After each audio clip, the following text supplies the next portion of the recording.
ये मेरा voter ID है, इस पे जो एड्रेस है वो मेरा है, इस पे जो तस्वीर है वो मेरी है, इसके लिए जो आधार नंबर मैंने दिया, जो यूनिक आइडेंटिफिकेशन है वो मेरा है। ये दूसरा वोटर आईडी भी मेरा है, इस पे तस्वीर भी मेरी है, इस पे एड्रेस भी मेरा है, इसके लिए जो आधार नंबर वो भी मेरा है, इस पे मेरा पोलिंग बूथ भी वही है, डीएवी स्कूल अवधपुर। एसआईआर से पहले हमारा वोट काट दिया गया। आप सब मीडिया के साथियों ने खबरें बनाई, थोड़ा सा डरा चुनाव आयोग, तो दो वोटर आईडी भेज। अगर चुनाव आयोग मेरा नाम दो जगह जोड़ रहा है तो किसके ऊपर एफआईआर होगी, किसके ऊपर ये कार्रवाई होगी, इस बात का जवाब भारतीय जनता पार्टी, जो कि चुनाव आयोग की प्रवक्ता बनकर के सामने आती है, उसको बताना चाहिए। एक व्यक्ति के दो वोटर आईडी, एक आधार का आईडी देने के बाद ये कैसे हो सकता है, इस बात का चुनाव आयोग जवाब दे और मुझे बताए मेरे दोनों में से कौन सा सही है, कौन सा गलत है, किससे मैं वोट डाल पाऊंगा, क्या मैं दो वोट डाल पाऊंगा। पिछली एसआईआर में मेरा नाम डिलीट हो गया था, उससे भी मैं वोट डाल सकता हूं, इससे भी मैं वोट डाल सकता हूं, इससे भी मैं वोट डाल सकता हूं। तो अगले नगरीय निकाय में क्या मुझे 3 वोट डालने का अधिकार दिया गया है? मध्य प्रदेश कांग्रेस के प्रदेश प्रवक्ता मिथुन अहिरवार ने चुनाव आयोग पर गंभीर आरोप लगाए हैं। उन्होंने आयोग की लापरवाही को उजागर करते हुए बताया कि उनके नाम पर एक के बजाय 2 अलग अलग वोटर आईडी कार्ड जारी कर दिए गए हैं। मिथुन अहिरवार ने कहा कि देश में 2 वोटर आईडी रखना कानूनन जुर्म है। उन्होंने आरोप लगाया कि पहले एसआईआर से उनका नाम काट दिया गया था और अब उन्हें 2 अलग अलग इपिक नंबर थमा दिए गए हैं। उन्होंने इसे चुनावी निष्पक्षता पर बड़ा सवाल बताया। सर्वप्रथम आप सबको ये विदित होगा कि इस देश में स्पेशल इंटेंसिव रिवीजन चल रहा है, जिसके तहत आप सब को जानकारी मिली थी कि मेरा नाम उसमें कट गया था। फिर आप लोगों ने खबरें बनाई, चुनाव आयोग पर थोड़ा सा दबाव पड़ा, तो आप सबको मैं ये जानकारी देना चाह रहा हूं कि एसआईआर, जिसे कि शुद्धिकरण कहा गया था, जिसके जरिए कहा गया था कि एक भी ऐसा नाम नहीं होगा जो कि गलत नाम होगा, एक भी व्यक्ति के 2 वोटर आईडीज नहीं बनेंगे, एक भी अनियमितता वोटर रिवीजन में नहीं होगी। आज मैं आप लोगों को 2 वोटर आईडी दिखाने जा रहा हूं, जो कल शाम को ही मुझे प्राप्त हुए। आदरणीय मुकेश नायक जी से मैं इजाजत लेकर के आज ये प्रेस वार्ता आपके सामने कर रहा हूं। ये पहला वोटर आईडी, ये मेरा वोटर आईडी है, इस पे जो एड्रेस है वो मेरा है, इस पे जो तस्वीर है वो मेरी है, इसके लिए जो आधार नंबर मैंने दिया, जो यूनिक आइडेंटिफिकेशन है वो मेरा है। रवि भाई पकड़ेंगे जरा। और ये दूसरा मुझे वोटर आईडी कल प्राप्त हुआ।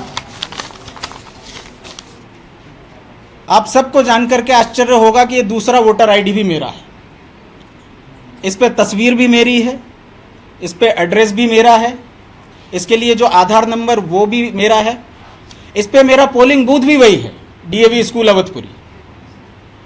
तो पिछले बार एसआईआर से पहले हमारा वोट काट दिया गया। आप सब मीडिया के साथियों ने खबरें बनाई, थोड़ा सा डरा चुनाव आयोग, तो 2 वोटर आईडी भेज दिए। दोनों ही परिस्थितियां गलत हैं। ना किसी का नाम वोटर आईडी से बिना कारण आप काट सकते थे एसआईआर में, ना ही किसी एक व्यक्ति के 2 वोटर आईडी एक ही एड्रेस पे हो सकते हैं।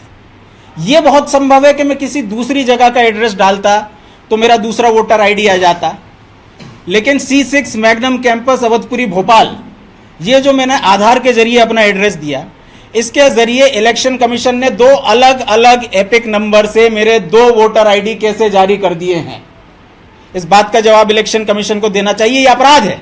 अगर मैं अपना नाम 2 जगह जुड़वाता हूं तो मेरे ऊपर एफआईआर हो सकती है। अगर चुनाव आयोग मेरा नाम 2 जगह जोड़ रहा है तो किसके ऊपर एफआईआर होगी, किसके ऊपर यह कार्रवाई होगी, इस बात का जवाब भारतीय जनता पार्टी, जो कि चुनाव आयोग की प्रवक्ता बनकर के सामने आती है, उसको बताना चाहिए।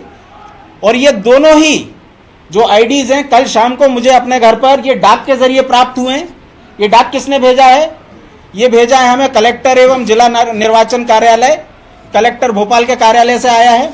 मैंने इन दोनों की सत्यता जानने के लिए ऑनलाइन एपिक सर्च किया। ये एपिक सर्च के बाद मैं आपको डॉक्यूमेंट्स दिखा रहा हूं। ये दोनों के दोनों डीएवी स्कूल पे मेरे वोटर आईडी रजिस्टर्ड है।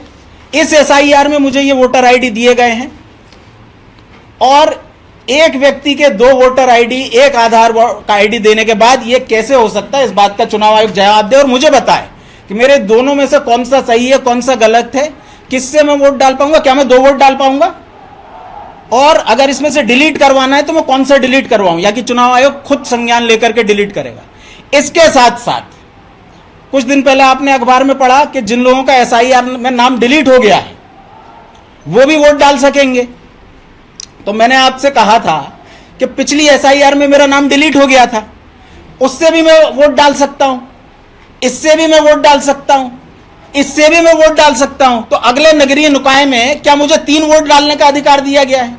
और अगर नहीं तो ये गलती किसकी है, ये जिम्मेदारी किसकी है? आप लोगों का ज्यादा समय ना लेते हुए मैं केवल आपसे यही आग्रह करूंगा, एक तो इस पे फोटो देखिए, फॉर्म की फोटो ही इन लोगों ने खींच करके डाल दी है और उस फोटो को ठीक से क्रॉप भी नहीं किया, दूसरे में किया है। और दोनों ही वोटर आईडी अलग अलग एपिक नंबर के साथ। एक व्यक्ति के 2 एपिक नंबर कैसे हो सकते हैं? आप लोगों के ऊपर है, आप बनाना चाहें तो ये राष्ट्रीय मुद्दा है, ये राज्य का भी मुद्दा है और ये हमारे जिले का भी मुद्दा है। तो इन सब बातों को लेकर के भारतीय जनता पार्टी, चुनाव आयोग और वो जो चुनाव आयोग के वकील जो पैरवी दिन भर कर रहे थे कि एसआईआर इसलिए हो रही है कि शुद्धिकरण होगा, अब कोई गलती नहीं होगी। एक व्यक्ति जिसको 3 वोट डालने की पात्रता है, क्योंकि पिछला एक नगरीय निकाय में मैं डाल पाऊंगा मेरा एसआईआर में अनरजिस्टर होने के बाद, और ये 2 वोटर आईडी मुझे किस आधार पर दिए गए, इस बात का जवाब भारतीय जनता पार्टी के प्रवक्ता, भारतीय जनता पार्टी के लोग जो चुनाव आयोग के वकील बने हुए हैं और स्वयं चुनाव आयोग मुझे इन सब बातों का जवाब